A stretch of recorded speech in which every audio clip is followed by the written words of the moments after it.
Oh, was he? Okay. Oh, did he just come in? Just now? Okay.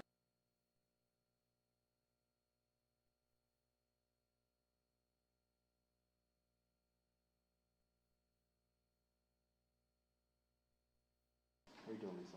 Good, how are you? Good, thanks.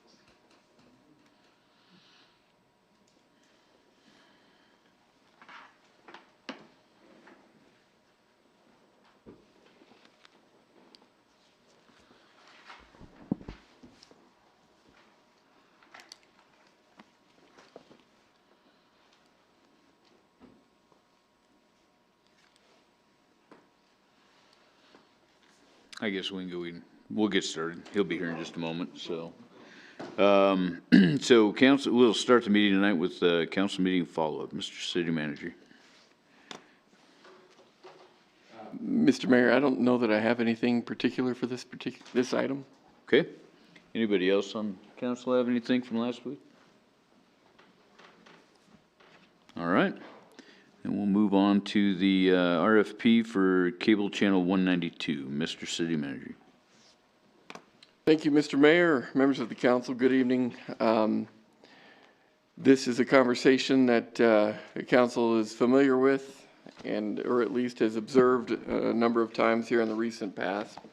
The direction that we got from council was to put together a draft RFP for a service of this nature, which is, of course, finding an operator to run our cable channel, which you probably recall is under the format of education and government.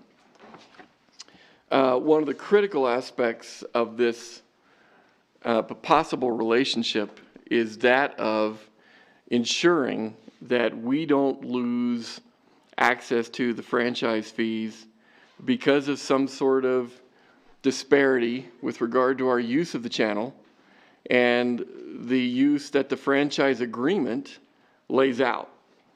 And so a lot of our conversation in that regard was carefully considered as we put together the RFP that council would ostensibly release, pending, of course, your decision this evening.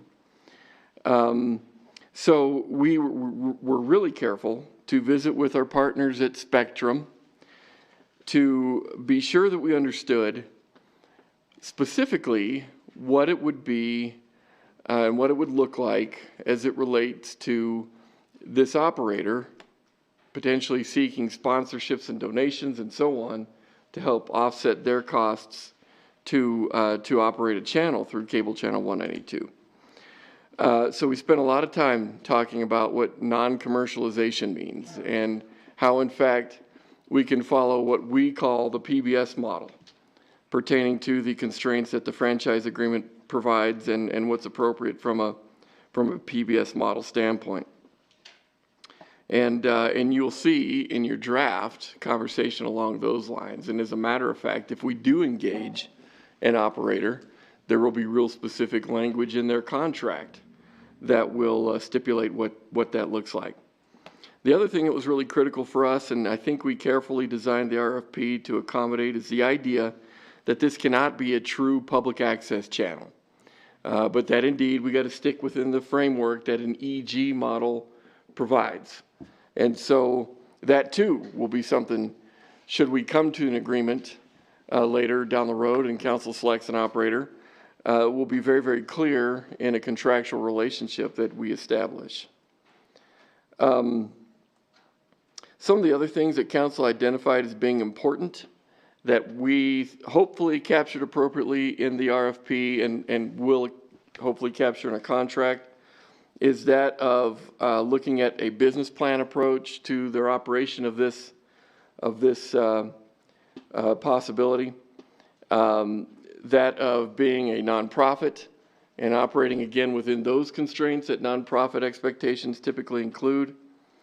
We do ask for some level of liquidity and some ability to verify that there is an element of cash on hand. The other thing that council talked a lot about as well was that of having a local base and not being an out-of-state producer of local content. And so we hopefully captured that as well. I asked Fleur, our city clerk and one who helps us kind of oversee these types of agreements in conjunction with our city attorney's office, to look at some of the other details that would be necessary for a successful RFP document, and hopefully one that you would feel good about if we do move in this direction. And so I'd like to have Ms. Tremmel come up and speak to us about some of that additional detail and answer any questions that you might have from a technical standpoint as well. I'd like her to visit with you too about a proposed time frame that we would recommend being followed so that we can appropriately solicit help and bring back some options for council to consider.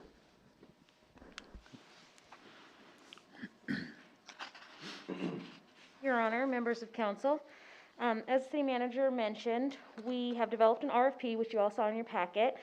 So the first thing on it, the timeline, if council is okay with it, this is what we're proposing. Sorry. That we would release it this Friday. So pending any changes you all want to make, we'll make those changes and release it Friday. And then we would ask for those to be turned back to us in April, the very beginning of April. That would allow council and staff to go through the proposals and make a selection in May. And that would allow for a contract to be signed and done and awarded and start in July. We hope to have programs start airing in August, and the term of the contract would be for a year, is what we've laid out in the RFP. Some other things to note, a lot of this RFP is kind of the technical, what we want to see. We go into what EG is versus a PEG channel, and just some of the operator qualifications. We have a few attachments that we're asking for as part of the RFP, the operator qualifications, a questionnaire and a proposal form, as well as a demo reel. That way council can make a decision on an operator.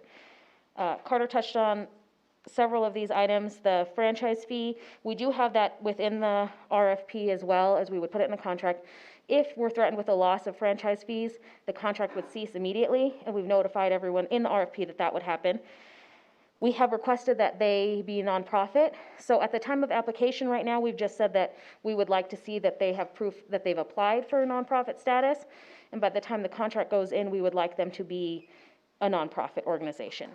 We also did include the business model that council had requested. Through that we asked for financial viability. So we requested 50% of the operational costs for the organization to have that on hand, and 100% at the contract time of that year to prove that they are financially viable to maintain this channel. As city manager mentioned, we do have a limitation on sponsorships, and we have included within the RFP a template for that sponsorship. After speaking with Spectrum further, they just got back to us after we sent this to you on Friday, and one of their models that we suggested, the second one, which is if you like what we're doing, like us on Facebook and donate. They were not comfortable with that one, and they said that we would not be able to have that donate, and I'm not sure if they're comfortable with the ability to put that phrase on the channel. So that will change before we release it. The other items that are below, those are things that we took from PBS, from their model. That's some of the stuff, the language and jargon that they have within theirs. So they were more comfortable with that. Another note of something that will change before we release it on Friday is currently within the RFP, we have that it could change to remote access. Well, right now, in the RFP, we have that any operator has to access our equipment remotely from outside of the city. After speaking with Spectrum, they said that that might not be possible, and it might have a large cost. So we'll have to look into that, but it may not be something that we can make a requirement.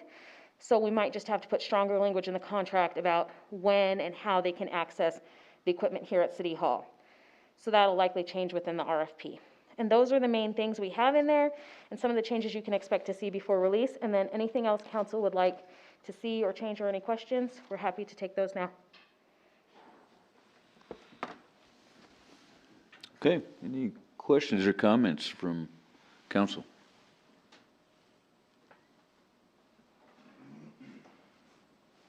Councilman Gamrot. Well, apologies for rushing in late. So I feel like I'm still getting my wits about me. Questions for Floor specifically or on this topic? Because I think both of them, you'd be fine. Okay, the reason I ask is I see Mr. Hyman here, and so I personally would like an opportunity to be able to ask a couple questions. If this is the appropriate time. Go ahead. To Mr. Hyman, or? Normally at work sessions, we That's true, that's don't true. have people come Okay, up from. Sure. No questions then for Floor, no. Okay. Thank you. All right. Anybody else? Okay. Council, I'm sorry, is council okay with the release date on Friday then? Are we good with that? Releasing this on Friday? Okay. Thank you. Anything else on that, Mr. City Manager? Mr. Mayor, I just want to make clear, because I don't remember delivering this bullet point, if you will. The proposal, hopefully is clear that this will be a non-cost to the city. We do not want any out-of-pocket cost to provide this service, so to speak, or to have this engagement with the operator. And so be mindful that that is our approach and what we'll expect, and you shouldn't see any proposals that would be contrary to that. Okay. Thank you. Councilmember Pollock. All right, I thought of this late. I should have said it while Fleur was still up here. But I know in the last discussion about this, we talked about oversight from the city in terms of the content and what sort of purview the city may have in terms of what shows up on this channel. Is that built into the RFP at all, what our expectations there are? I read it, but I'm just wanting to get some clarification on it.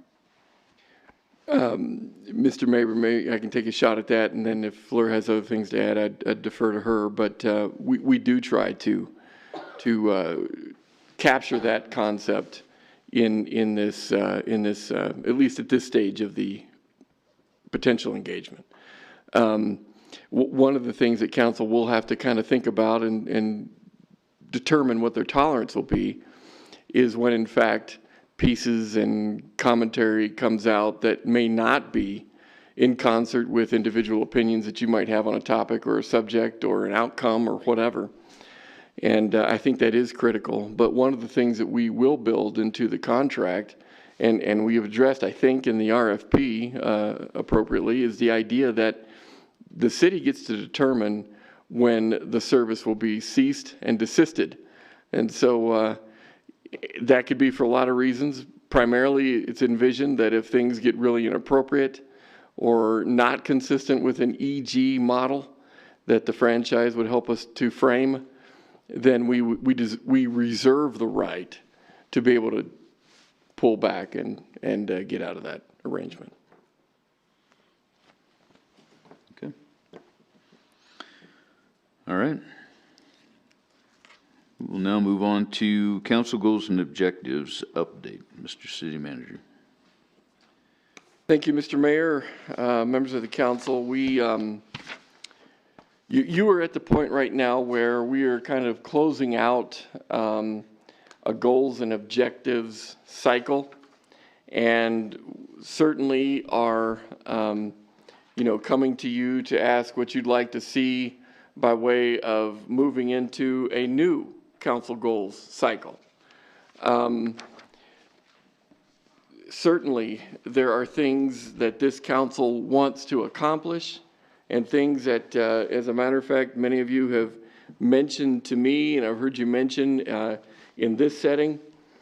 And tonight's purpose is really to provide an update as to where we're at with the current cycle, the conclusion of the current cycle, what we think we've accomplished in concert with those goals, and where we think we may need to work further, which brings with it the possibility of continuing those goals into your council goals approach.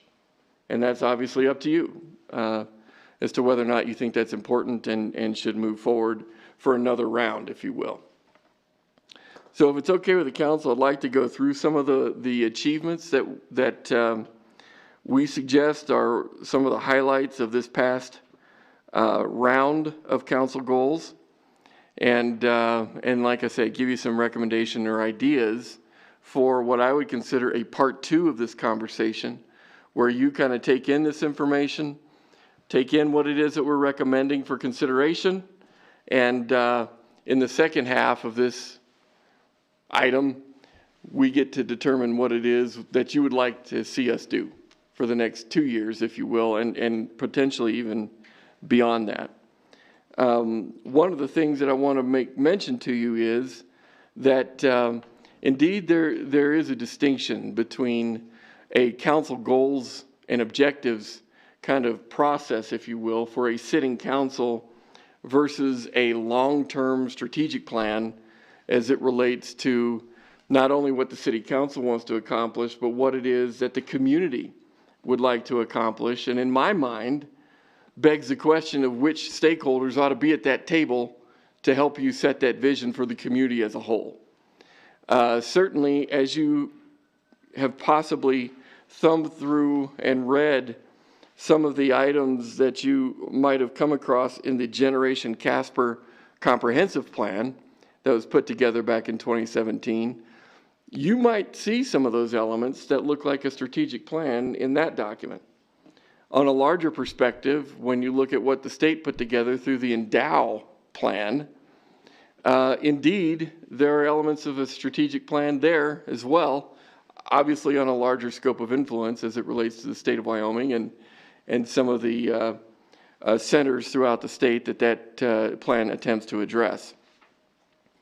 So if you would, as you consider these possibilities and what it is that you'd like to see happen, if you could keep that framework in mind, if you will, that's at least where I'm coming from as it relates to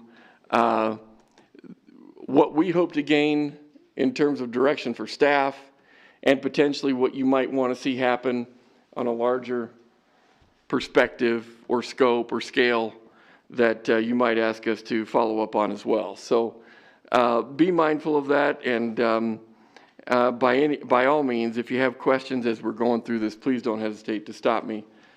And so, Mr. Mayor, if that's okay, I'll just kind of run through some of these highlights. Sounds good. The document that I'm perusing through here should be similar to what you received in your packets. It looks like this. It's a rundown, a summary of much of what we tried to accomplish over the last couple of years. To start us off, I think in goal 1, where we talk about business and workforce development, we did have a couple things that I'm kind of excited about. I'll direct your attention to the screen here in a minute, because one of the innovative things that I think we undertook and found some success with is with regard to looking at major infrastructure improvements aimed at hopefully incentivizing to some degree development by looking not only at asset deterioration and potentially where that shows up in our master plan, but laying also on top of that the layer of public safety and some of the issues that we might be having in certain spots of our community. Where we found that nexus most visibly was where we recommended a couple budget sessions ago some attention to be directed. In this particular case, K Street was that area. And not only did we have some success, obviously, in getting that project done, or at least that leg of the corridor anyway, we also partnered with the Housing Authority that enabled us to find 25 units for redevelopment for workforce housing commensurate with the work that we undertook here from an asset improvement standpoint. So those efforts are underway. They have more than just begun by now, and we hope to see those units come to pass and that housing be made available for workforce level need. One of the things that I thought was really interesting, and I'm not prepared to say is a causal effect, but we did notice a 70% decline in Part 1 crimes in this area. Again, I'm not prepared to say that because we have this culmination of effort going on, we saw this drop in crime, but I do think it's interesting to note that that's a significant detail, and if there was some relationship because of the attention dedicated to the area, then that's great. If it's for some other reason, that's great too. But nonetheless, I thought it would be helpful to recognize that.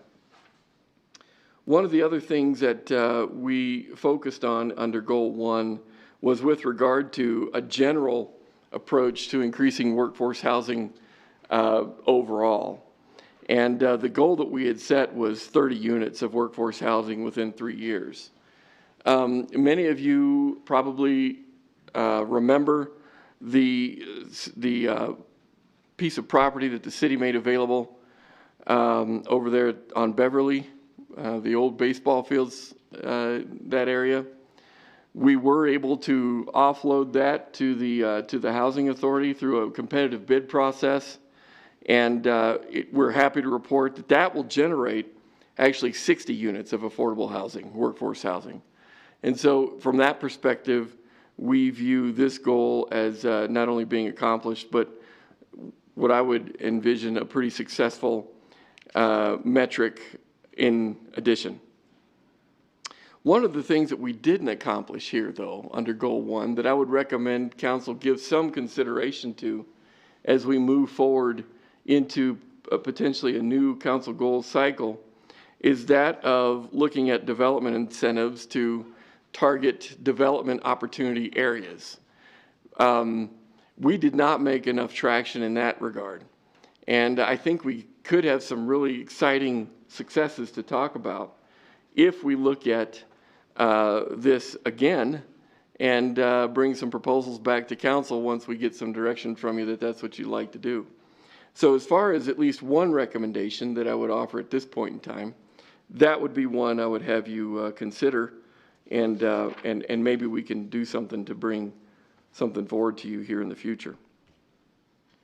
Another aspect of success, I think, that I'd like to at least bring to your attention. We talked about broadband development as a goal and an item of interest to the previous council. I think we hit on some things that are good, and I think there's some other things that we would recommend for your consideration as we move forward as well. Redundancy is an issue that, as business owners in this community, they rely pretty heavily on, particularly as we develop ourselves more into a digital economy and so on. It seems important from my perspective that we try to develop that infrastructure so that indeed we can provide that type of service and that type of access and everything else. It just so happens that 2 years ago, we did become a gigabit community, which is, you know, kind of a new concept from my perspective, not being a total technology expert, but something that I thought as I learned more about it and understood what it means, I found that to be a pretty successful watermark with respect to things that this community accomplished within the past few years. I would suggest, however, that more work needs to be done, and that indeed we do have some opportunity areas as it relates to redundancy and ensuring that every business and every business community, if you will, in our city has better, stronger access with respect to that type of redundancy and the broadband that they need. So again, another recommendation that I would suggest for your consideration. I think we still have more work to do in our technological infrastructure. One of the things that we're going to need to talk about is the connection that we have within our own city facilities and partner facilities, if you will. We have about 11 or 12 properties that could use better access or at least sustained access into the future. A couple of things that we can consider is that of renegotiating our relationship with our current provider in that regard, or considering the capital investment necessary for us to own that network. There's advantages to both. And I think that's a conversation we'll need to have as we get closer to our cutoff time, which I believe is 2025 or 2026. We need to understand that better and have a real good strategy to ensure that we're doing the right thing with that long-term investment. One of the other things that I think we need to talk about is with regard to some of the things that you have mentioned, or at least some of you anyway, and that is by way of marketing and the ideas surrounding citizen engagement and whatnot. Certainly, I think we made some progress in this regard over the last couple years. I would tell you, however, particularly if what I'm sensing from this new council comes to pass, that citizen engagement piece and the marketing piece and the, citizen awareness of what's available for our citizens and what it is that we're doing as leaders in this community, it seems like is becoming an issue of importance to this group. Obviously, that's direction that council has yet to provide on a formal basis, but nonetheless, if indeed that is something you want to talk about more seriously, budget certainly will be one of those times where we go through that. Council goals will be another time that we have an opportunity to visit about that as well. We had an unexpected opportunity made available to us in the latter half of this council goals cycle in the form of CARES funding that came to pass and provided some opportunities for us to find unique ways to market our community in ways that we hadn't done before. You should have on your desktops an email from our office that gives you some of those marketing pieces that we were able to do in partnership with Visit Casper and our own Parks and Rec department, that I think is another high watermark pertaining to ways in which we can reach out to our constituencies. I'd ask you to look at that when you get a minute and see what you think and see if it's a direction that makes sense to you. The other thing I would suggest as well, however, is what it is that you think we need to be doing in terms of reaching out to other markets. It wasn't long ago, in fact, just a couple weeks ago, that I submitted in your information packet an ad that ran in the Bay Area about our community. And I think it was a very, very well done piece. Those are the kinds of conversations we need to have if indeed marketing is something you want to look at and talk about further.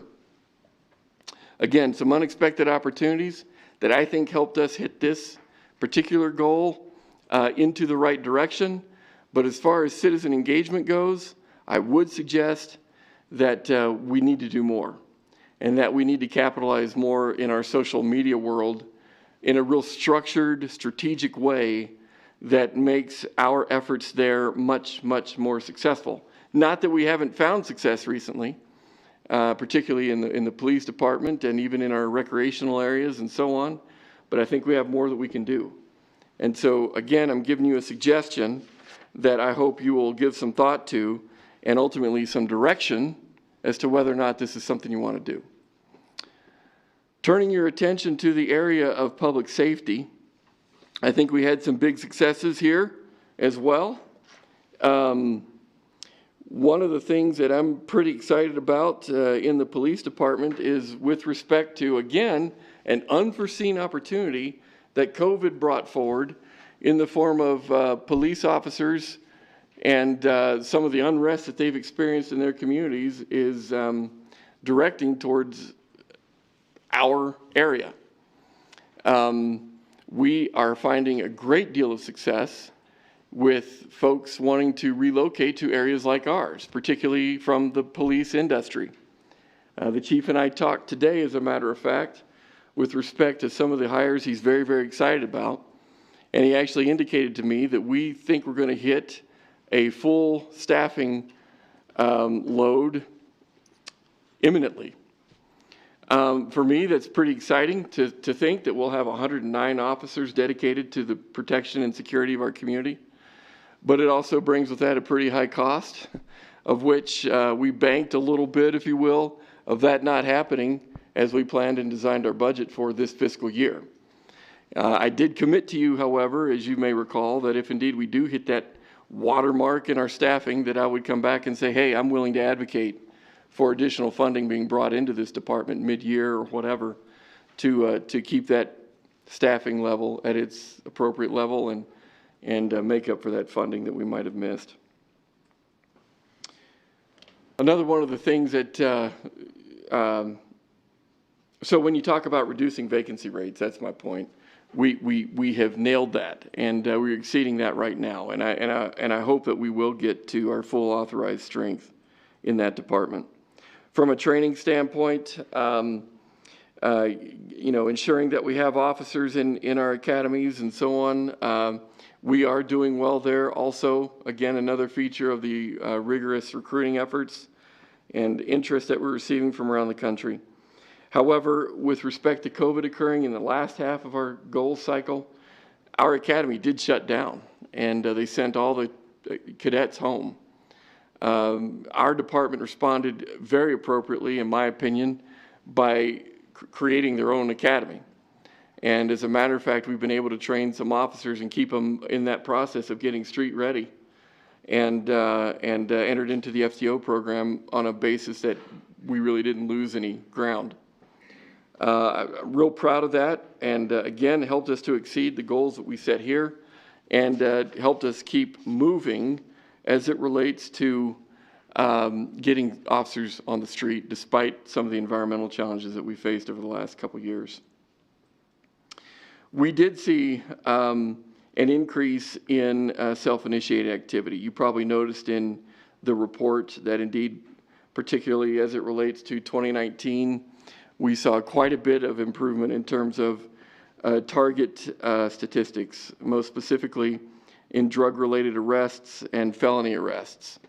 I will tell you that with regard to the implementation of our problem-oriented response team, PORT, we are seeing great results with regard to that implementation as well.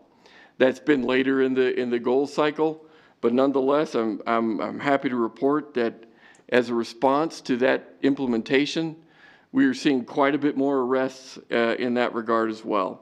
In the 3 months that this reporting that I'm about to share with you covers, we have had 63 felony arrests and 171 misdemeanor arrests as just a smattering of some of the effectiveness that this team is having. I certainly anticipate that with PORT's continued work, we're going to see some real improvement in terms of some of the crime that we do not want to have in our community, and improvements all around in the security that we enjoy as citizens in Casper.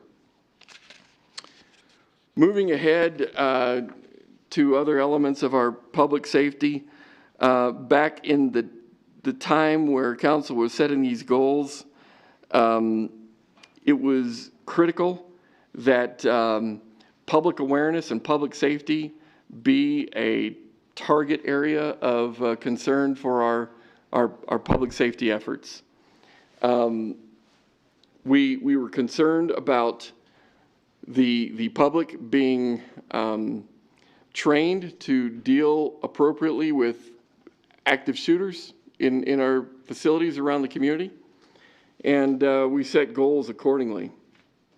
One of the goals, in fact, that you probably noticed in that sheet is to increase this kind of training, active shooter training, in the community by 20% over what we have done previously. We exceeded that goal and, in fact, increased that training by 106%, which I'm real pleased with. That means that we were in churches more, we were in schools more, we were in banks more, other community facilities around Casper, far more than we expected. There was a huge appetite for that type of training from among our citizens, and we were able to respond very favorably. One of the other things that Chief Solberg was very concerned about, particularly from a community response and readiness perspective, was that of understanding our building inventory, particularly in the downtown, and the challenges that buildings of that tenure and stature and so forth presented for firefighting efforts and prevention concerns that we could identify and so on. So the chief went through a significant effort to ensure that the appropriate mapping and inventory was done on all of that building stock. And as a matter of fact, that was completed. And we now have just a significant library with regard to those details and information that will be critically helpful to our firefighters and emergency responders when indeed we have issues we need to react to. Jumping ahead again, I would say that we do have some concerns as it relates to security in our own buildings. We are very careful to train our own as it relates to emergency issues that could include active shooters. It could include a number of other things throughout, you know, the panoply of things that we encounter in these buildings. And we identified a number of things that we proposed to council through this process that we need to fix and adjust and address in order to keep our own employees safe and citizens who engage with us for business that they want to conduct. Given some of the budget shortfalls that we've experienced in this past couple of years, we did not make much progress in that regard. The City Hall project is certainly one of those that was shelved for now. I'm hopeful that council will not eliminate that project from our consideration and lose its DNA, if you will, on our capital agenda, but rather support that improvement to this building that's needed in order to not only deal with building safety kinds of issues and lockdown efficiencies that we could gain, but also as it relates to the crumbling infrastructure within a building like ours and others that we have that we're, you know, at the end of its useful life trying to deal with. So there is yet another idea that we would propose for you to think about as you consider your goals moving forward. From a human resource standpoint, we did have some goals there as well in order to attract and retain the highest quality employees that we can find. Part of that was looking at a class and comp study, which was completed. However, we did not implement, again, due to budget shortfalls that we're experiencing right now. We are suggesting that that be looked at for this coming budget year.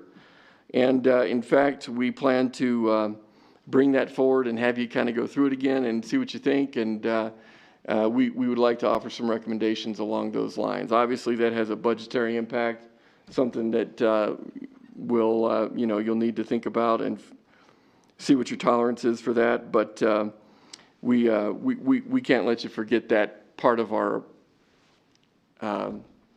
function either, and get direction for as well. One of the other goals that we were very concerned about a couple years ago is that of the sustainability of our health fund. We talked about taking a business plan approach with regard to the management of that fund. However, we did not anticipate that we would receive favorable legislation that will allow us to get onto the state's health plan. We did find a great deal of success in that effort, unexpectedly so. And so the need for the management of our health fund became less of an issue as we were able to get onto the state's health plan, and that has proved to be a wonderful benefit for us. And as a matter of fact, we're going through kind of a evaluation as to whether or not those benefits are consistent with what we received when we were independently funded in a self-funded environment.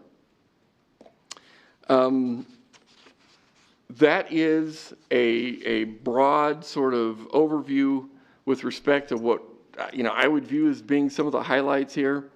One of the things that I would suggest we need to talk about again is with regard to some of our cost recovery plans that we talked about a couple years ago and found, you know, some success, but was hampered by COVID implications and impacts in the last half of our council goals cycle.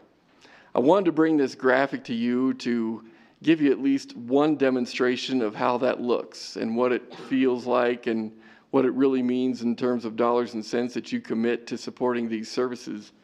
You can see on the bottom axis here what our services are represented by on this graph.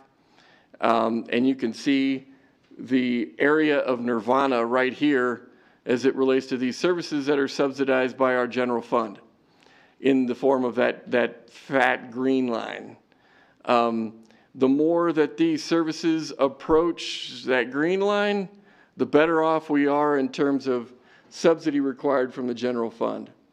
You can see that golf is the poster child for what this could look like and what we hope it would look like, right? Even though we're in a state of decline and we don't want it to cross that green line right now, it's commanding the top part of that real estate, and that's great. We just need the rest of these services right here to move in that direction. Hogadon is moving in that direction. Not precipitously enough, but it is going in that direction. I just got a report yesterday, as a matter of fact, where our folks at Hogadon are very happy with regard to the activity that's occurring right now. They said we're about 40 and 50% ahead of where we've been recently in terms of activity and ticket sales and those kinds of things. So let's hope that that continues. The rest, however, are going in the wrong direction, and you can see in those text boxes what that looks like in the form of dollars being required from the general fund. That is another one that I would recommend you consider for your council goals as we move forward. Because indeed, the value of that is about $3.5 million being siphoned right out of the general fund, right out of the sales tax dollars that we need for, general operations. And I'm not saying that that's not a good investment in terms of the amenities we enjoy in this community, but I am saying it is expensive, and it certainly does hamper our ability to do as much as we may otherwise want to do in the services of the city. Councilman Gamroth? Thank you so far with this city manager. I think you bring up a good point as we go over all of these city council priorities. I believe it was last week we talked about wastewater treatment and storms, storm system, and now we're talking about, the need for a new police department and the subsidy. Regarding this, though, as we weigh how to best spend our dollars, has there been any assessments done, or is there any way to get an idea of, should we stop providing that level of subsidy? What does that look like as far as the services that we're losing from the rec center, Fort Casper? You mentioned Fort Casper may just be closed over the winter months when it's less utilized. So what does that look like for some of these other ice arena? Do we lose junior programs or anything like that? I personally would like to know, what are the ramifications of potentially reducing subsidies to these facilities? Thank you. Mr. Mayor, Councilman, you would be very wise to consider what that looks like in terms of these kinds of services, because I can assure you that when we talk about reducing services in order to manage those subsidies a little more closely, that will not come without a high level of input from your user groups that those services are enjoyed by the most. And it won't be light input either. It'll be significant. It'll be tumultuous. But a dialogue that needs to happen. I would completely agree. So that type of discussion, in my opinion, needs to happen between now and the time that you actually pass a budget wherein these subsidies would be supported or not. And I'm not here to tell you tonight that eliminating subsidies is the way to go. But I am saying that this is a cost implication that has a direct impact on the general fund, and you should be thoroughly aware of how that works and what it looks like and what it ultimately costs us as taxpayers. Councilman Pacheco. Thank you. Just really quick on on the same thread as Councilman Gamroth. Sean probably remember this. I've talked about it a couple times prior. it's one thing to be able to have the conversation of shutting things down and doing this, and being able to do that. It's the second part of looking at the user groups and their faces to have to tell them this is what we're doing. And I'm not saying that nothing's off the table, because I think you just have to be pragmatic in your approach and how we face these things.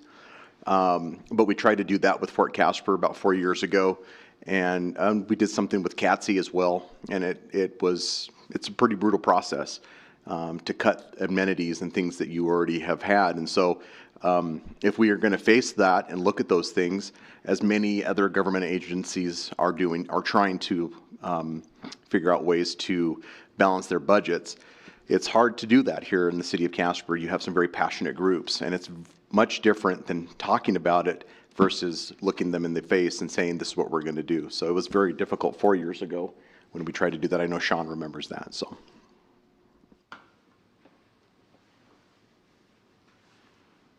Mr. Mayor, that concludes my comments about council goals. I'd certainly take any other questions or direction that council would like to see at this point, remembering that we will in fact need another council goals meeting, I would suggest. Councilmember Pollock. That's actually my question. What's the process for updating goals for this council? It seems like a relatively in-depth type of process that we would want to go through to both look at the goals that are already in progress and how those should be, carried forward or modified, and then adding in, new additions to the list. So what does that process look like? When do we undertake that? And sort of sub-question, when do we do the budgeting process, assuming that these goals need to be closely tied to our budgeting process as well? Mr. Mayor, Councilmember Pollock, your assumption about the nuance that council goals has to the budget is right on. We try to do goals very early because of the budget implications that those things have, right? So without a doubt, I would recommend that we have that process here within the next 6 weeks at the latest. And indeed, what I would offer is a list of recommendations and suggestions, much like you've heard tonight, in terms of where we think we see some of those needs as potentially needing to continue to be addressed and met and dealt with. And maybe even a synopsis of what I'm hearing from council in the visits that I have one-on-one to try to ascertain what some of these ideas might be. So we can make this process streamlined. We can take as much time as you'd like. We can do whatever you would prefer.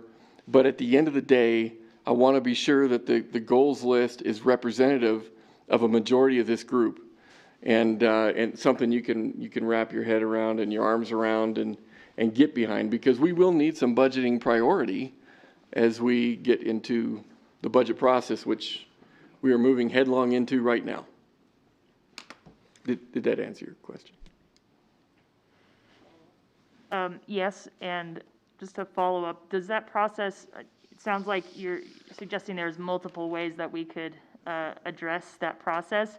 Are you looking for direction from us today as to how we'd like to address that process, or is that to be determined? Mr. Mayor, council member, I'd be pleased to take that direction tonight, but I do recognize that we're, just cracking open this conversation tonight for the first time. And so if indeed council would like to see some recommendations from staff as to how to tackle this, to bring back to another meeting and let you kind of walk through it with us, we'd be pleased and happy to do that. Councilman Nell. Thank you, Mr. Mayor. Just a couple of questions. One, the marketing strategy that we hit in San Francisco, did we ever get a report? Do we know if we got any fruit from that? Was there a report from the real estate agents, or, I mean, was it worthwhile for us to do, I guess, is what I'm asking. Mr. Mayor, Councilman Nell, one of our chief partners in that effort was Visit Casper, and it just so happens that they're here tonight. And they'd be pleased to entertain that question, I bet you. Perfect.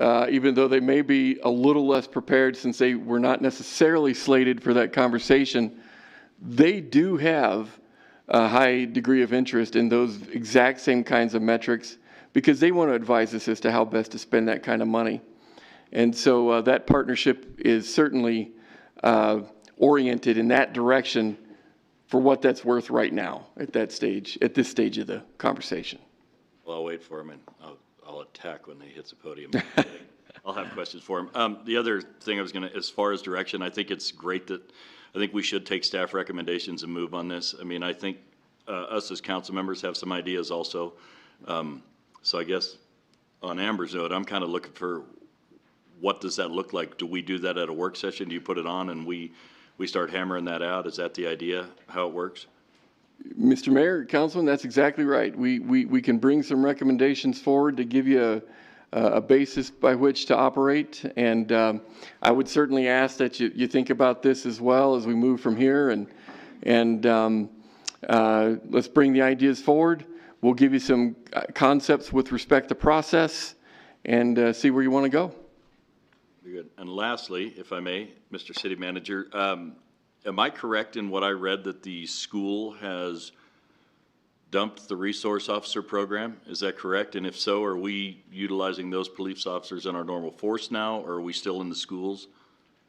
And a big part of your presentation tonight was on police and fire protection. That's where the question Absolutely. comes from. Absolutely. Mr. Mayor, Councilman Nell, at this point in time, nothing has changed with the SRO program. All 10 of our officers are actively engaged on campus at a variety of schools, and the partnership with the school district is alive and well. Now, I do anticipate that pending the direction of the legislature, that program could absolutely be impacted, which means that we would have less officers on campus, ostensibly. But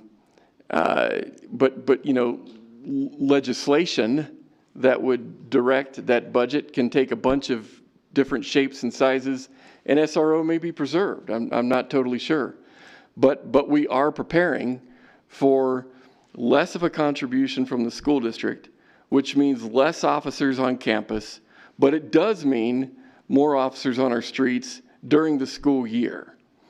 And without a doubt, there's debate, I'm sure, being teed up right now as to whether or not officers in the schools is better than officers on the street during the school year.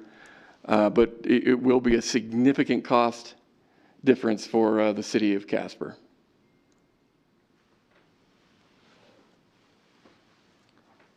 Any other questions from council or comments? Okay, I think we would like to move forward with the direction, though, of having staff bring recommendations on how to move forward, or how we have moved forward in the past, or different ways we can on goals and objectives. And then, if I'm looking right, and after we get your recommendations, but I think the 23rd of February, that's the next work, or it's our second work session. In February. I don't know if we could maybe pencil that in for right now, to whatever direction we move, we could start then. Sounds good. Everybody good with moving forward with that? Okay. You have anything else on that, Mr. City Manager? No, sir. Thank you. All right, then we will move on to, I think everybody's here now, so proud to host the best, Mr. City Manager. Thank you, Mr. Mayor. We do have the proud to host the best committee here with us tonight. And indeed, they do have a request of the council, which is a very timely request in that this does impact the city's budget.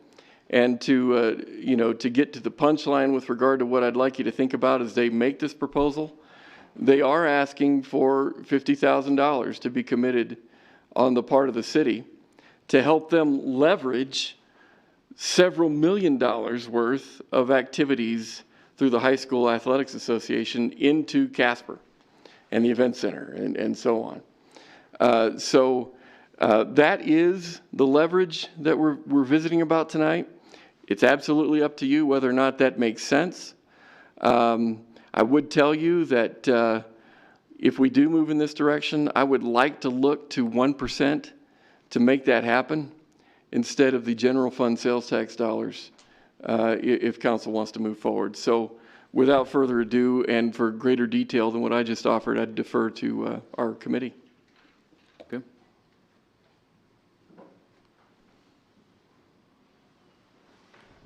Good evening, everybody can hear, Mayor and members of council. It's so nice to see your new faces. I haven't been to a council meeting since the new council members were seated, so congratulations again.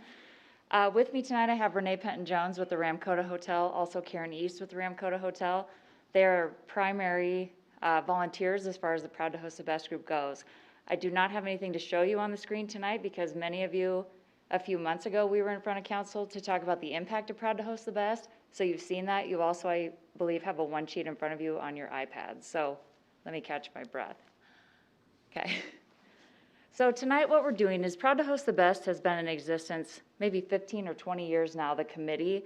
And over that time, they've been responsible, the volunteer committee's been responsible for raising the funds that help make the operation of those tournaments sustainable.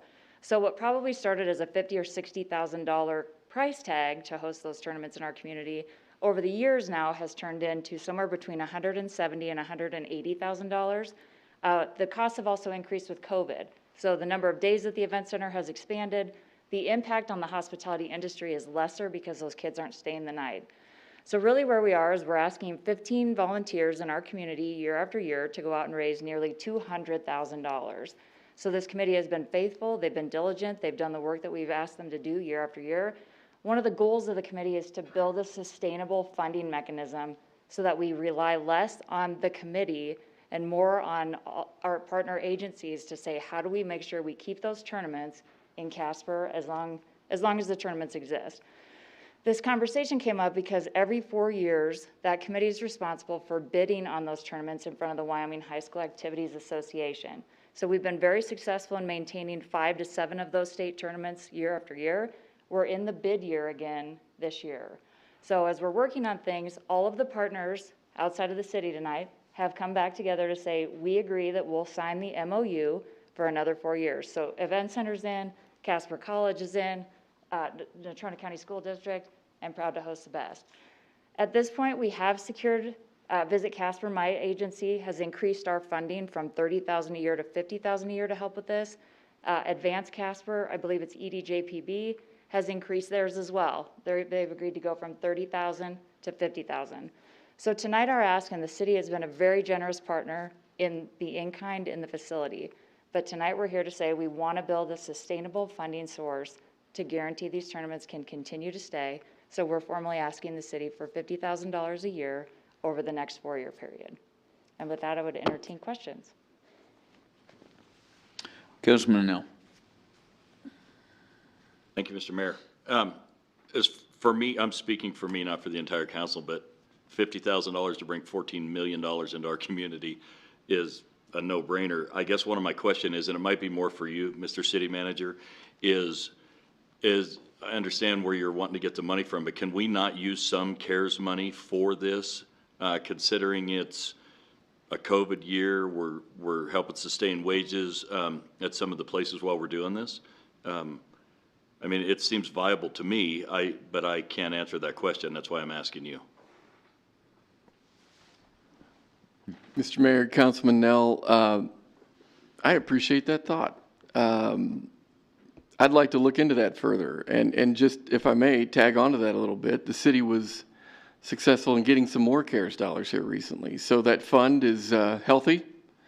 It's doing well, but I don't want to recommend something that may be counter to its mission and you know, bring some discredit on the way in which we got those dollars to begin with. So let me look into that. It's a good suggestion. Appreciate it.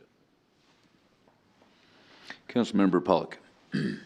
Mr. Mayor, I'd like to agree with Councilman Nell. I think that this is, you know, a really unique opportunity that the city has, whereby our investment is not significant. It's not huge, $50,000, in conjunction with so many partners, where that you can start to see that money grow and compound on itself, ultimately with the result of bringing in a lot of business. I mean, everybody.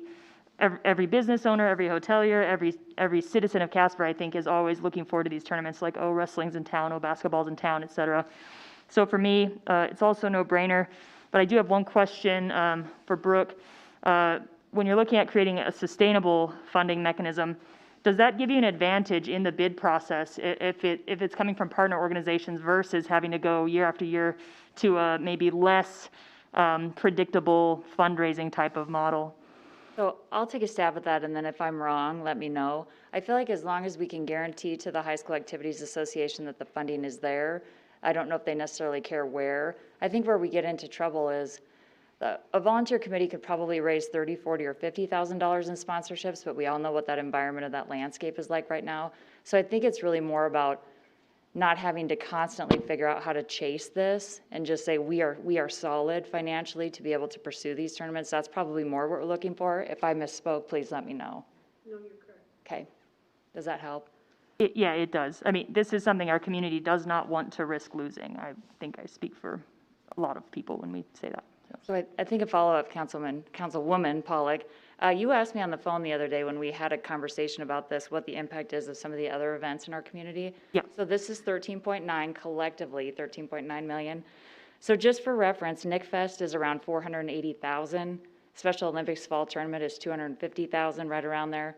AOPA, which was the big fly-in that we were going to host, hopefully will be here in 2022, around $500,000.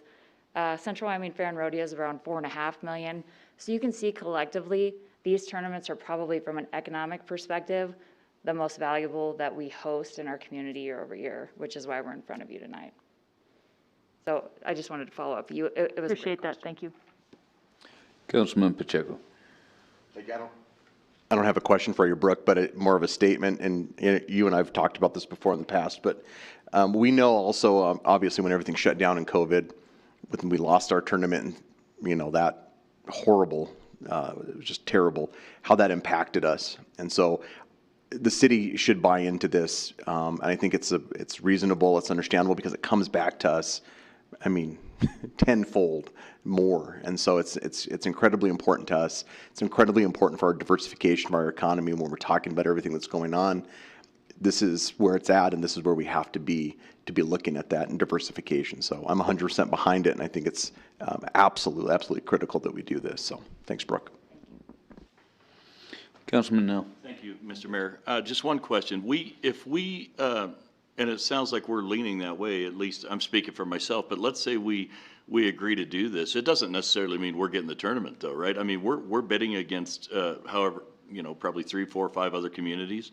So I'm just assuming you guys have decided where you need to be in order to keep it. And so it's not actually a foregone conclusion if we agree to do this, that the money's going out, correct? So point well taken. So the High School Activities Association will meet in April to open the bids, I think, and make a determination of the communities that are successful. So you're right. I will bill the city anyway because I'll use the money for other things. However, no, so the city, obviously, if we don't get those tournaments, would not be billed. But yes, so we'll know in April if we're the successful bidder for the next 4 years. Councilman Cathy. Thank you, Mr. Mayor. My question is, what kind of funding do the private businesses within our community put into this pot to help bring these tournaments here? Because they are ultimately the big winners in this whole financial scenario. So Councilman Cathy, that's a great question. The last numbers that I saw were between $30,000 and $40,000 a year, and that does not include in-kind. So a lot of people say, I can't give you cash, but I can give you meals for the hospitality room, or I can help offset costs in some other way, or volunteers. But as far as cash, around 30 or 40, depending on the year. Thank you. Thank you. Any other questions or comments? Did you have a number for the CNFR? I do, and it's 1.8. And that's just yearly, correct? It is, yep. Any other questions? All right, so Carter, we're looking for direction tonight as to moving forward on this and give them 50,000. So everybody in favor of it? Okay. Very rare to be unanimous in front of council, so we're going to leave now. Thank you guys so much for your time. I Thank you. Oh, and Mr. City Manager, Mr. Mayor, do you mind? So I just whispered to Mr. Cortez, I said, hey, are you willing to share the summary report from the CARES project that we did together? And he said he sent that out to council today. So if, after you look at that, if you want to follow up and we can talk about the PR stuff that we did, I would love to, because I've approached the city and said, how do we continue this relationship? Because it's obviously working. So I'm happy to answer your questions in the future if you want to connect. Okay, thank you. Thank you. All right, we'll move on to the tobacco ordinance. Mr. City Manager.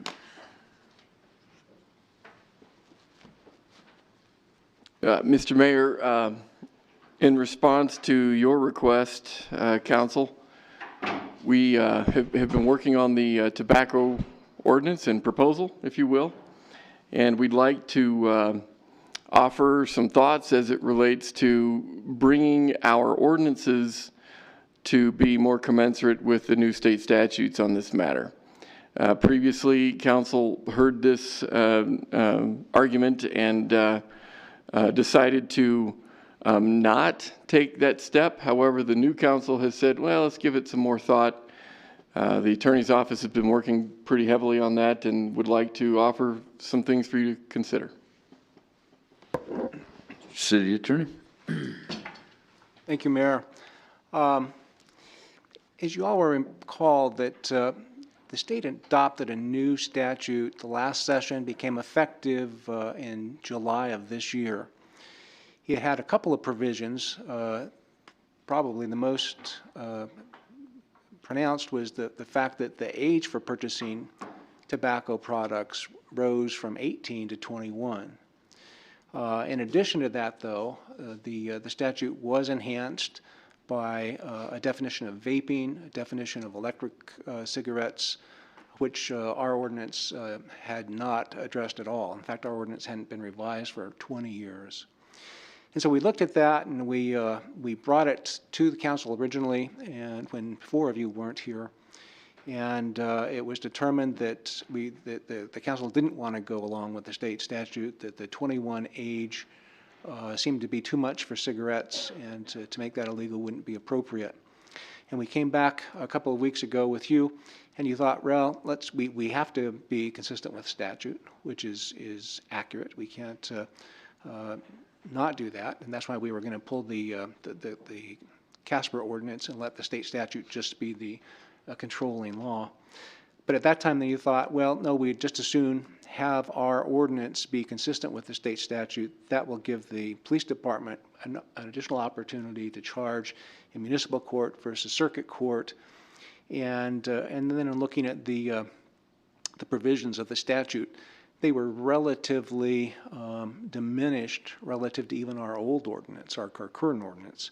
And with that, we're talking about the fact that you can have expungements once the fine is paid, and the fines really are de minimis for the use and possession of tobacco products. Under the proposed ordinance, which would be consistent with state statutes, it's just $25 per occurrence. Under our current ordinance, it's $100 for the first offense, $200 for the second, $300 for the third offense. And so you can see that while it sounds like they are being punitive towards people between 18 and 21 or people under 18 even, I think it's more of a deterrent just to say, hey, look, this isn't good for you. If you get fined, it's not going to be a heavy fine. And but we don't want you to be doing this. It's really bad for your health. These are addictive. You get the addiction now, and it's harder to kick as you get older. So in addition to that, the amounts for the fines not only are de minimis, but they can be worked off by basically community service, or if we're even going to a cessation of alcohol or cessation of tobacco program at $10 an hour. So you can see that those are kind of on the lighter side, maybe more progressive type of side in looking at the state statute. The one thing that we do lose a little bit is that there's an affirmative defense under our current ordinance, which would say that the 18-year-olds had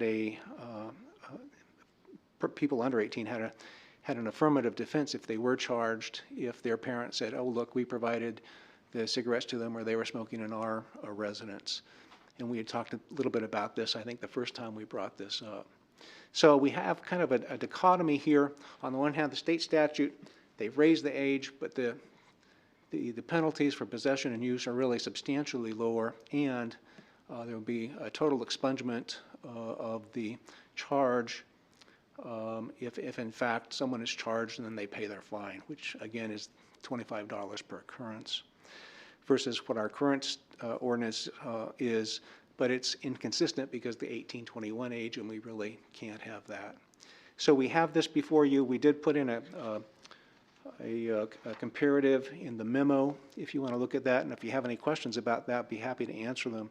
But we are kind of at that junction again where we're looking to you, which way do you want us to draft this ordinance? We have a proposed draft there, which is very consistent with the state statute. Really, the only way we differ from that is when the statute made reference to state officers or officials or mechanisms that the city, they would be inapplicable to the city. So with that, I take any questions or provide more information if you'd like. Any questions from council? Councilman Johnson. Thank you. If we do move forward with this, I'm still not going to vote in favor. This is more of a philosophical issue for me. The government needs to decide if you're an adult at 18 or if you're an adult at 21. We don't have to have a city ordinance. We have a state law. You can charge through circuit court. And I would just as soon go with that since the penalties are lighter. I just don't think it's fair that they think it's safe to send you off to combat at 18 years old, but you can't have a cigarette or a beer. So I think the federal government needs to make its mind up, and I think states ought to start standing up and getting involved in that process. So I won't be supporting this at all. Councilmember Engelbrechten. I'll get it yet. 2 more years. The only reason why I feel like I would vote for this is just simply for the fact that it would keep them out of the circuit court. I do not like this ordinance, and I do not necessarily approve of what the state has done. I agree with Councilman Johnson. 18 years old, you're good enough to go to war, but you can't smoke a cigarette. But I also don't believe that we should bump them up to circuit court for charges to be significantly more. So that's. Councilman Pacheco. I know Sean and I go back and forth on a few different things. We butt heads, but we're pretty good friends. And I disagree with that, and I'm going to support the ordinance that we need to do to be on the same page as the state. I just think that's where we need to be at. I do agree. 18, and we do send them off. I do agree with Sean on that, and Sean served in the military, so he knows and he understands that sacrifice. So I get that and understand it, but I think we should be in line with the state. So I'm gonna vote okay with move forward with this. Councilman Nell. Thank you, Mr. Mayor. As I said last week, Mr. Johnson wasn't here. I'm against the idea of putting regulations on someone who is 18 years old, which I think we're all in agreement with. However, they're not sent off to war. They voluntarily choose to go. And there's no law saying they can't go.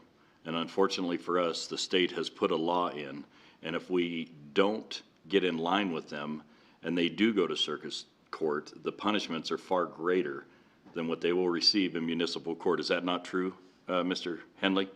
No, actually, the punishments would be the same. It would be a different court, but the state statute, we actually adopted the punishment amounts from the state statute. They are consistent now with this, with the proposed ordinance we have before you.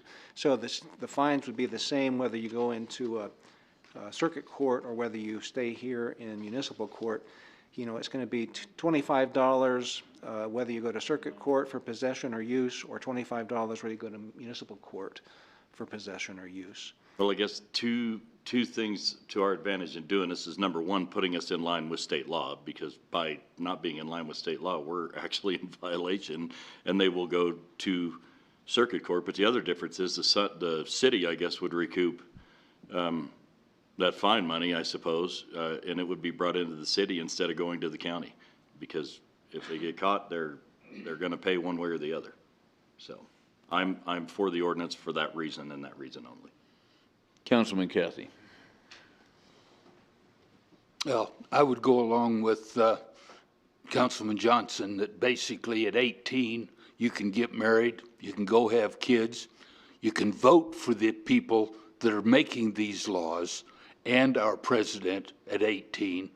And for those of us that are of my generation, you didn't have a choice of going to the military. You actually had to go if you passed the physical. So, and that was at 18. I totally agree with the fact that the state and the nation needs to decide whether you're an adult at 18 or at 21. And nationally, they have kept lowering the age and lowering the age. And now we have a state legislature that's raising the age. And I feel that they somehow need to get the message to get on board with what's happening nationally as well. And I am still torn between the two. I totally agree that it is a shame to be sending and dumping all of these caseloads now into circuit court, which is really what this boils down to, is that we're voting to keep it in municipal court or circuit court. And that's really what the vote comes down to. And so I voted against this ordinance to begin with, strictly on the basis of principle of when are you an adult? And nationally, it has been said that you're an adult at 18. And state legislature needs to get on board with that and quit raising these ages. I will probably have to go ahead and go along with going back to the municipal court and bringing our ordinance in line with state ordinance. It pains me to have to do that. Councilmember Pollock. Thank you, Mr. Mayor. Really, this isn't a debate about should the smoking age be 18 or 21. I think that the proper channel to correct what I think many of us might think is a mistake on their part to raise the age would be to take it to Cheyenne and go through the legislative process. And, that's incumbent on each one of us if we do want to do that. But the way it stands now, I really don't like this. This belongs in municipal court, and I don't think we're doing any offender any justice by bumping them to circuit court by trying to send a message to Cheyenne in this way. Not that message maybe shouldn't go there, but for me, it's just a matter of keeping this charge where it belongs. It's a very minor infraction, and so keeping it in that vein I think is appropriate. I do have one question. If I'm understanding this correctly, our current fee structure is significantly higher than what is listed in the state statute. Is that correct, Mr. Henley? That is correct with respect to possession or use. When it comes to sale and delivery, the state statute is higher, and they do have a greater progression in that regard. And whereas so currently in our current ordinance in the city, it's the first time you make a sale to someone under 18, it'd be a $100 fine, then $200 fine, the third offense a $500 fine. The state statute, conversely, would be a $250 fine for the first offense, $500 fine for the second offense, and a $750 fine for the third offense. And then with respect to vending machines, right now our current ordinance is just $100 per occurrence. There's no progression whatsoever. But the progression under the state statute and under the proposed ordinance would be $250 for the first offense, $500 for the second offense, and $750 for the third offense. And so the users, the possessors, it's significantly less for those who are actually selling to people 21 or under 21, or not posting their vending machines appropriately. the fines are quite a bit higher under the state statute and under the proposed ordinance. Follow up. Thanks. Go ahead. So in the ordinance that we are proposing to pass as a council, we would be reducing the fines for folks who are charged with possession and increasing to what I assume is the minimum that we have to increase it to for folks who are charged with delivering or selling to someone under 21 years of age. Is that correct? Basically, to be in line with the state statute, that's correct. Okay, thank you. Councilman Johnson. Yeah, I just wanted to say that regardless of whether the charge is through city court or circuit court, a misdemeanor is a misdemeanor. It doesn't make it worse because it went through county court than if it went through the city court. I mean, it's still a misdemeanor. But, and I don't feel like we're dumping our caseload off onto the circuit court. It's just us saying, look, we don't agree with this. We are choosing not to have a city ordinance about it. That's all it is. We don't have to bring anything in line with the state. We can just not have the ordinance. Councilman Nell. Thank you, sir. I guess a question for two people that are here. Mr. Henley, if I remember correctly, you said this would be better for us, according to your office. And if I also recollect correctly, Chief, I believe you said this would be better for your department, for us to have this in line. Is that not correct?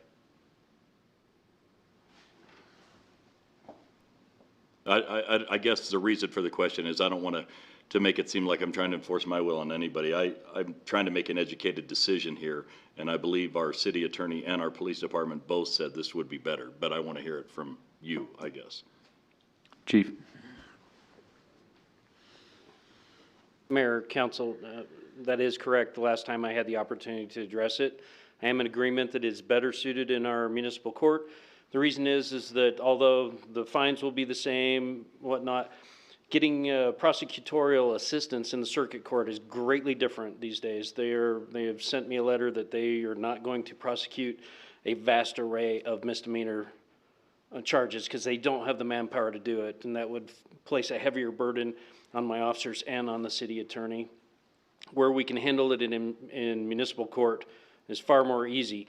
Please, everybody, rest assured, this is not a high priority of us running into adults that we are dealing with the tobacco. It's not a high priority. We're not talking large numbers here, but it's better to not to have the confusion. But right now, I don't have the prosecutorial assistance coming from the district attorney's office to facilitate that. It would just be added on to the new list of ones they won't prosecute. Anyone else? Okay, so we're looking for direction to move forward on the proposed ordinance change. Give me a thumbs up or a thumbs down? All right, looks like you got a majority of them. All right, we'll move on to agenda review. Mr. City Manager. Thank you, Mr. Mayor, members of the council. If I could direct your attention to the grid document that you should have available to you in your packets. Just a couple things I would point out. Indeed, we do plan to dedicate some time in the pre-meeting on the 2nd to talk about consent agenda and what it is, how it works, what some of the governing policies are right now, and potentially changes that you'd like to see, if there be any. The continuation of the annexation discussion for the East Robertson Road area will take place next time as well.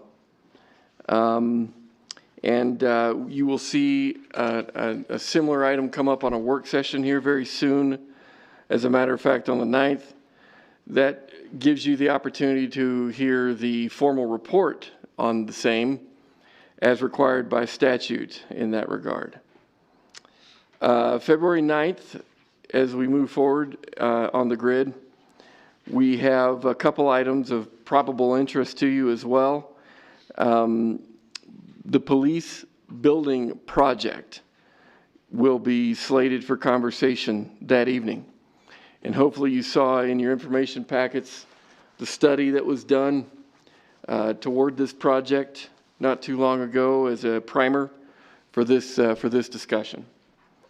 One of the first budget discussions that you'll have usually is pretty data intense is the utility rate model review.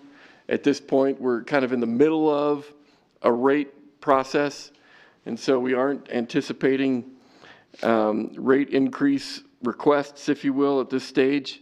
But nonetheless, we are coming to you to talk about status, talk about outcomes, and pro forma analysis.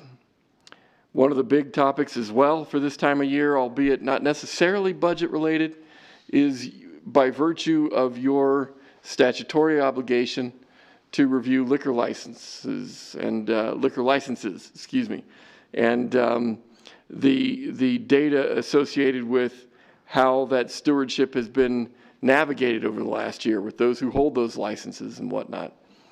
An annual process of your review and potential renewal where you get to look at the data, you get to ask questions. If indeed you want to talk to vendors specifically, this is your opportunity to make that assessment.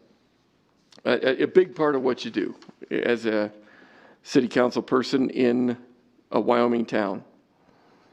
And beyond that, I would direct your attention to the future agenda items, wherein items of interest that you have identified are slated but not scheduled at this point in time. And certainly as council sees fit, we do have proposed dates on some of these items. You can review those and see if it makes sense for you. And if not, your direction along those lines would be appreciated. Thank you, Mr. Mayor. Thank you. Anybody have any comments on any of that? Mr. City Manager, I would ask that when we have that discussion on February 9th in the council work session as far as the liquor license review, if we have any establishments that have any sort of egregious activity that have taken place throughout the year, could we have a report on that night for that in case we would reserve the option to have them come in front of us to the actual council meeting following that to maybe answer a few questions for us as to why those acts took place? Positively. Okay. You can count on it. Okay. Councilman Nell. Mr. City Manager, I'm going to ask, I'm not quite sure how to do this, so I'm just going to throw it out there, but we're going to be talking about the police building on the 9th in our work session, and I'm going to ask that we have an executive session during that time. There are some issues concerning land and buildings that I have gotten information on I would like to bring to the council, that's more the setting that should be done in.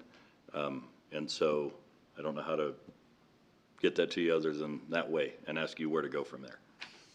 Mr. Mayor, I will conference with the attorney, but I think you could be right, and we would likely bring land and litigation kinds of concerns forward in executive session. I think that would make more sense. And since that's an informational meeting, I think that's the time for that to take place, is it not? Maybe. Let me confer with the attorney, and we'll try to get it set up as quickly as we can. Okay, very good. Thank you. Anything else on the agenda review? Okay, we'll move on to legislative review. Mr. City Manager. Thank you, Mr. Mayor. We do have a couple items that we want to bring to your attention pursuant to the legislative discussions that are occurring as we speak. As you know, this is kind of a weird legislative season. We've got sessions scheduled, and then a break scheduled, and then other portions of that session scheduled, and so on. And that's very, very uncommon for how the legislative season typically shapes up. Nonetheless, we are watching a number of pieces of legislation that are of interest to us. Some we are favorable toward, and some we are very, very concerned about. Tonight, we're talking about a couple of the items we're very, very concerned about. One of which would be that firefighter A pension legislation. We don't have a bill out yet that I'm aware of. We know that one is in formation. However, I am seeking a meeting with the sole sponsor, or at least one of the primary sponsors, I should say, wherein I'd like to share with him some of our concerns and what some of our arguments are against foisting the entire fiscal liability to cities and towns in order to balance their plan and reconcile their management of that plan. So that is forthcoming, and of course, as that argument develops, that debate develops, we will keep you informed. One of the other pieces of legislation that we're concerned about comes out of the Revenue Committee.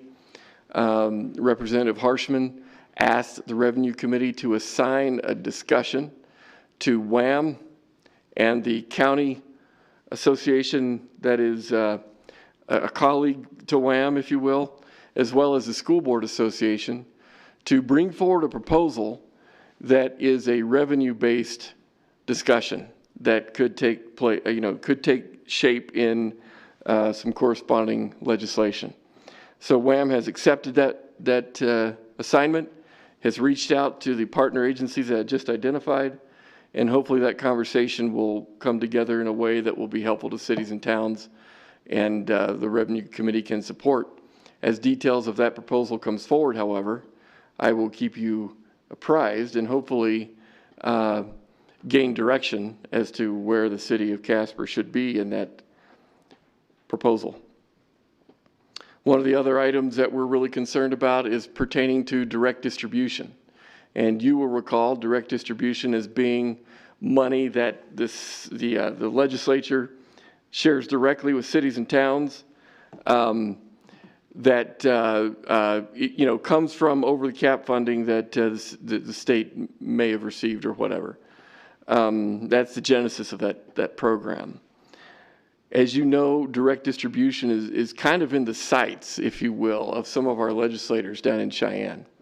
And in fact, one of the proposals is to exact some savings out of that program at the expense of cities and towns. And for Casper, that could mean at this point in time, some $400,000 out of the city's general fund to be made up. There certainly is debate as to what that really means and whether or not that should be adjusted up or down or messed with at all. So, at this point in time, I'm not preparing budgetary recommendations for that missing piece of revenue. However, that could be the case as we get closer to budget time. Nonetheless, we're hoping that won't be the case, and we're advocating against that sort of an idea. One of the other things that I'm working on and advocating for that may require legislation, at this point it's unclear to me, is with regard to the outstanding tax bill that the city has in balance with the state. I have given the state two ideas that would help us to mitigate that balance in a way that doesn't impact the city's general fund out of pocket. And so I'm hopeful that they will bite on that hook that we're putting out there for them so that indeed we can keep the general fund funds and its integrity intact and not have to budget for that type of a balance and a payback, from now on. At this point, that balance is about $600,000, and certainly over time and with respect to the conditions that the state has asked for that payback to occur, it's not the end of the world, but in the same token, keeping $600,000 is better than giving it away. So I'm working really hard to make that happen, and we may need legislation to facilitate that, pending one of the ideas that we're working on right now. So we're working hard to try to keep legislation favorable towards Casper, and we may need your help in making that hope come to reality. That's all I have for tonight, Mr. Mayor. Okay. Anybody have anything on, Councilman Cathy? For the new members here, that sales tax deficit you're talking about has to do with that screw up with, what was it, Sweetwater County, I believe it was, on the sales tax for oil field revenue, I believe it was? Mr. Mayor, Councilman Kathy, that's right. Basically, what happened was a remittance was coded to our organization in error, and those actual payments were made way back in like 2014 and 2015. And you know, their auditing procedures brought up that difference, and now they're trying to get that money back from the city of Casper is basically the idea. I remembered when that happened, but I didn't know if the new people on council understood what you were referring to, so that was why I brought that up. Thank you, Mr. Manager. Councilwoman Lutz. Who do we need to send our complaints and comments about the fire pension plan to? I will get you a name. Absolutely. We'd love to have those complaints and comments and concerns come forward. So we will make that happen. Thank you. Anyone else? Okay, we'll do council around the table. Councilwoman E. So much easier, isn't it? Yes, it is. I do have a few things. There is a street, it's on Mitchell, and it is between 20th and 21st Street. I am not clear on why this one street has not been developed. It is a dirt road, there is no gutters, there is absolutely nothing. The holes can literally swallow a car. You have a church, you've got single-family homes, and you've got an apartment building. So I would like to see what we can do about possibly putting some asphalt and stuff to develop that one street. It's a problem. Secondly, I would like to bring up at some point the ordinance on excessive vehicles and or stuff on people's yards. It comes to my attention multiple times about the vehicles and what people are allowed to have on it versus what the code enforcement is looking at. So I think that we do need to revisit that. I know that this council has visited this ordinance a few times, and so I have some other things I kind of wanted to bring to the board. And lastly, this is more of a commentary to the citizens of Casper. So going downtown is always just kind of a nightmare. When you talk to people, why you don't go downtown, everybody the first thing that they say is parking. Parking is an issue. The citizens of Casper complain about taxes and having to pay more money towards, you know, enforcement meters, whatever else, but at the end of the day, we have businesses who have retail, they're parking in front of them. You've got offices that they're parking in front of them. So it is actually precluding people from coming downtown. And so they have to kind of think about, you do have elderly people and things that maybe can't get to the garage and walk that far. So being somewhere nearer is a little bit more better than having to go into the garage and stuff. And I just think that we as citizens, we can do better. So instead of us having to put something in place to where it's costing the city money, I think that we all need to help each other out, especially with this crisis coming along. You know, if we're going to support our small businesses, this is a first step. Just park in the garage. That's it. Councilman Johnson. Thank you. I apologize for not being here the last 3 weeks. I was in Minnesota for 2 weeks and Cheyenne for 4 days after that, training with the National Guard. But this should be my last stint of training. I'll be retiring from the Army in sometime between May and September after 21 years. So that'll be done. One less thing on my plate. I look forward to working with the new folks. It's nice to meet everybody, put a face to the name. So that's all I have for tonight. Okay, Councilman Gamros. I don't have anything tonight. Thank you, Mayor. Okay, Councilman Nell. Thank you, Mayor. A couple things. One is, and it was brought to my attention by actually Mrs. Kaufman when we met yesterday. And then oddly, I've had 3 emails since our city council meetings are at the same time and the same day as the county meetings. And it's a problem for some of our folks who want to stay in touch with both entities. And so I talked about it with Mr. Napier today, and I think that it would behoove us, on behalf of our constituents, to flip our work sessions with our council meetings, thereby allowing the public to be able to attend and stay in touch with both entities. And I did check with him, and he said he doesn't see a problem with that. There may be one budget issue, I think, where we might have to switch one work session to a meeting in order to do it throughout the entire year. But I'm just thinking in favor of our constituents that we're representing, they should have the ability to be able to find out what's going on in both outfits. And that seems to be the easiest way, the most non-intrusive way to facilitate that for them. There are other options. I mean, we could meet earlier or we could meet later so they can hit both meetings, but it just seems to me that, we, as council people, we give a lot. We're involved in a lot of different groups and meetings and every Tuesday night. And so it just seems to me all we have to do is flip our work session and so instead of the first and third, we're doing it on the second and fourth, and it allows all of our constituents to be in touch with both entities. So I don't know where we go from there with that, but I would certainly like to approach that. And then I guess I do want to comment one more time, because I kind of feel bad the way I left it, but and I didn't mean to be offensive to you, Mr. Cathy, at all. My father, my brothers, they've all served. And, back in the day, they didn't have a choice. But when they didn't have a choice, the drinking age and the tobacco age was 18 years old. So when you went in, you had the availability to use those things.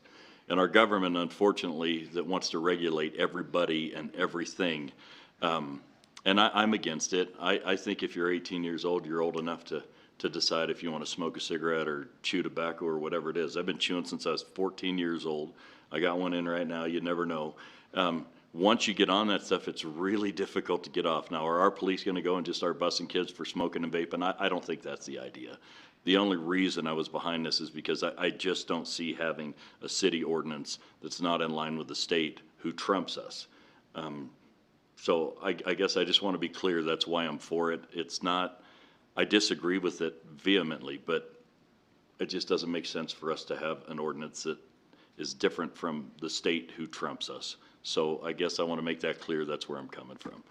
And lastly, I think I will wait until the executive session, because I have some fantastic ideas for quite a few things, especially towards the budget. But I think those are things that should probably wait for our executive session. So that's all I have, and I appreciate it. Thank you. Councilmember Pollock. Thank you, Mr. Mayor. Just one thing tonight. I think it's come up in a few meetings now, some questions about CARES Act funding and whether or not certain spending items that we might have would be eligible. And my question is it possible for us to get some information about where that fund sits right now? Or is that information already available somewhere? Where it sits, and then just, I know the ins and outs of all of the CARES Act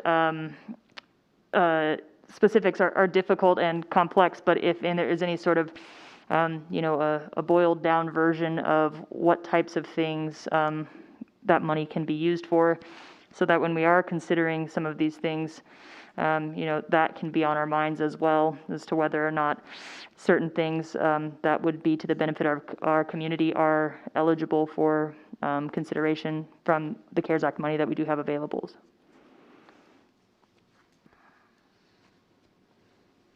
That's all I have. Okay. Councilmember Lutz. Nothing tonight. Councilman Cassie. I've received a couple of phone calls about the traffic situation on 21st Street between Kingsbury and Outer Drive. I guess Friday and Saturday nights it's turning into a bit of a raceway again.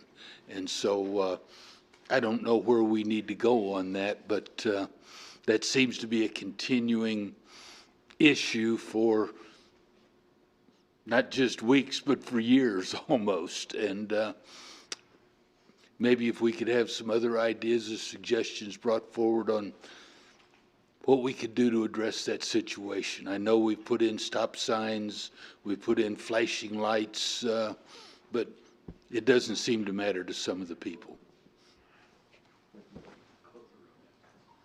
That's all I had.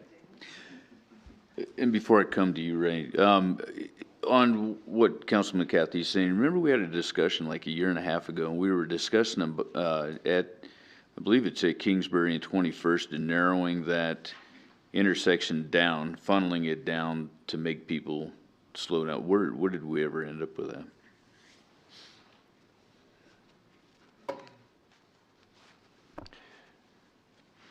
Mr. Mayor, I think we did put a memo together on that and put some costs together in terms of those traffic calming devices in those areas. I probably should refresh my memory before I get too much further ahead of myself, but you're correct. We did have some conversation along those lines.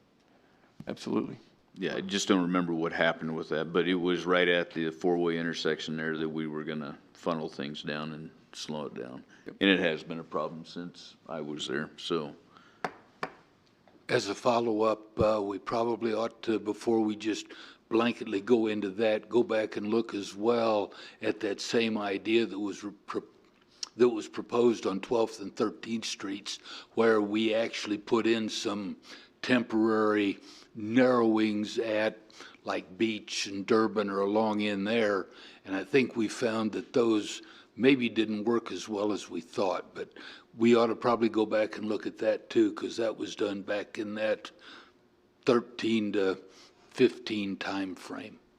So we did try that on 12th and 13th. Okay. Vice Mayor Pacheco. Just a couple things tonight. I had my first CATSI board meeting yesterday. Nothing new to report there. It was a good meeting. I do want to say thank you to the drivers who are out there still working as the pandemic still is thankfully kind of coming down a little bit. Seems to be settling down, which is nice. But I want to thank them for their hard work and all the work that they're doing. I will have a meeting with the Council of People with Disabilities, which is a good tie-in to the CATSI meeting that I had on Monday, so I can continue to advocate for that through CATSI and vice versa. So I'll give you an update next week on that council meeting I have with on Thursday. So that's all I got. Okay, and then I have three things. I think kind of to go off of what Councilmember Pollock was saying, I don't know if I'm on the same sheet of music as what you were saying, but I think back a couple of years ago when I started too, we keep talking about, you know, projects that we have and we can pay for it out of this or pay for it out of that. And I think it's very helpful to know what our revenue streams are and what can be spent out of each one of those to help make decisions up here as to whether it's something that should be done. So is there a possibility that we could get that for the entire council, just to, you know, show them what we have out there and exactly what can be spent out of each? Okay. And then the next question I have, I think it comes back to you, Mr. City Manager. I recently come across in several other cities where when events take place and you might have a crime or you would probably end up having a crime. And in the situation I'm thinking of, if you have an arson that takes place and someone is charged with that, I'm seeing in other communities where they're going back and formally, once they've been charged and they're found guilty, they are given a restitution amount back to the fire department for the amount of, whether it's time or equipment or anything like that. There's a restitution order that's put in place. And I don't know if we do that here, but I find it that in several communities they are doing that. So I guess first question is, are we? And if we're not, is that something that we would be open to maybe looking at, that if somebody goes out and causes harm to some property and we end up having our fire officials go out and take care of it, could we not get a restitution through the courts for that bad act, I guess? Mr. Mayor, I like that idea. However, I do think we're going to need some research as to what's permissible and allowable, and Sure. potentially a program that would structure a restitution effort like that the court would weigh in on and everything else. So if council would like to see a work session topic to that effect, I'd say let's get some thumbs up in that regard, but we also probably ought to ask about these other issues too, before we conclude tonight, if indeed council wants to bring those forward as well, just to put a bug in your ear in that regard. Okay. Well, and I'm thinking in particular on this one, that issue, just put it on a suggestion list of work session topics in the future so that we do have time to look into it. But I just assume that if it's being done by other communities, then obviously it can be done itself. So what other issues do we want to get a thumbs up on tonight? The vehicles on yards,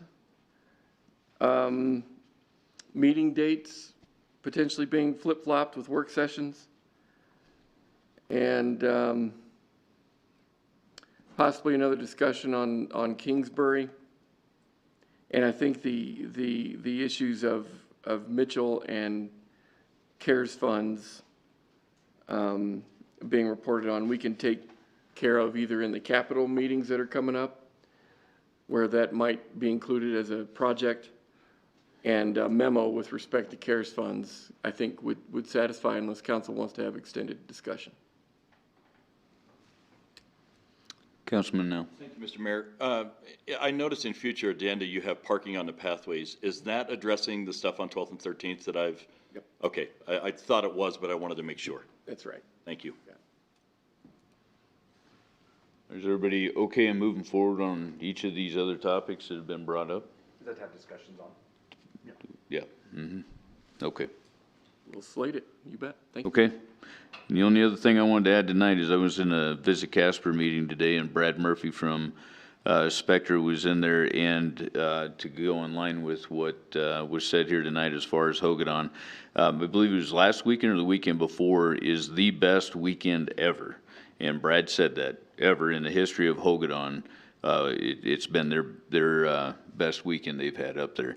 And we had somebody from out of state that even came up there and camped out in the parking lot to get their lift ticket and be able to go and do stuff. So that's good. I mean, things are happening up there. So, okay. That's all I have for tonight. So unless anybody else has anything else, we'll adjourn our meeting. Thank you.